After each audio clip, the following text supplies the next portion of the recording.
নতুন বছরে বাংলার বুকে কি প্রত্যাশা লাল ঝান্ডার? অনেকে বলবেন বাংলার বুকে বামপন্থার পুনরুত্থান। হয়তো কথাটা পুরোপুরি ভুল নয়।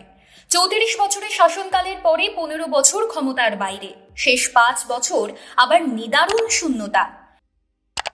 কিন্তু নতুন বছরে পা রেখে তাই বাংলার বামপন্থীদের কাছে রয়েছে একটা বড় চ্যালেঞ্জ, এবং সেই প্রায় অসম্ভব চ্যালেঞ্জটা নিচ্ছেন পশ্চিমবঙ্গের বামপন্থী নেতা কর্মীরা। বিধানসভা ভোটে তৃণমূল কংগ্রেসকে হারিয়ে বিজেপিকে সরিয়ে আবার এ রাজ্যে লাল টুকটুকে ভোট আসবে কিনা তার জবাব থাকবে ইভিএমে, কিন্তু পুরনো থেকে নতুন। বাংলার কমিউনিস্ট পার্টির সঙ্গে জুড়ে থাকা নেতা নেত্রীদের লক্ষ্য শুধু ভোটে আটকে নেই, তাঁরা দেখছেন দিন বদলের স্বপ্ন। তরুণ বামপন্থী নেতা কলতান দাশগুপ্ত যেমন বলছেন, নির্বাচনে জেতা অবশ্যই একটা গুরুত্বপূর্ণ বিষয়, কিন্তু সেটাই সব নয়।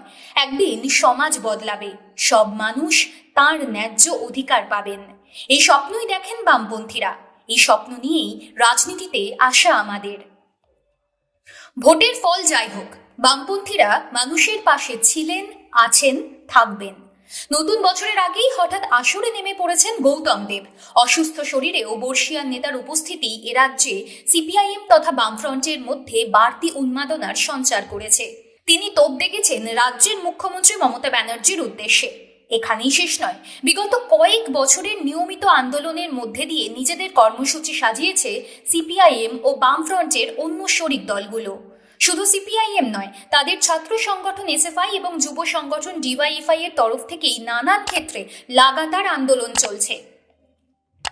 একদা ইনসাফ যাত্রা থেকে এখানকার বাংলা বাঁচাও অভিযান, কিংবা আরজিকর মুভমেন্ট থেকে উত্তর কন্যা অভিযান, নানান সময় নানান ইস্যুতে পথে নেমেছেন বামপন্থীরা, যা একইভাবে নতুন বছরেও অটুট থাকবে বলে আওয়াজ তুলেছেন বামপন্থীরা। সিপিআইএম এর রাজ্য সম্পাদক মোহাম্মদ সেলিম থেকে বিমান বসু, যাকে ক্যাপ্টেন বলেন, সেই মীনাক্ষী মুখার্জিরা 2025 যেভাবে পথের দাবিতে শেষ করেছেন, সেখান থেকেই শুরু করছেন 2026। একই কথা প্রযোজ্য শতরূপ ঘোষ, দীপশিতা ধর, সৃজন ভট্টাচার্যদের জন্য।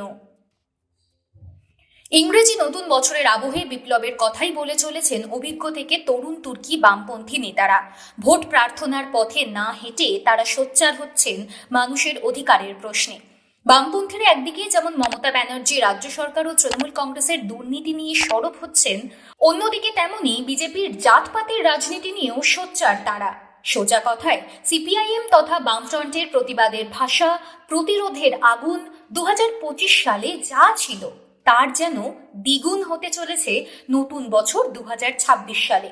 বাকি রইল বিধানসভা নির্বাচনের কথা।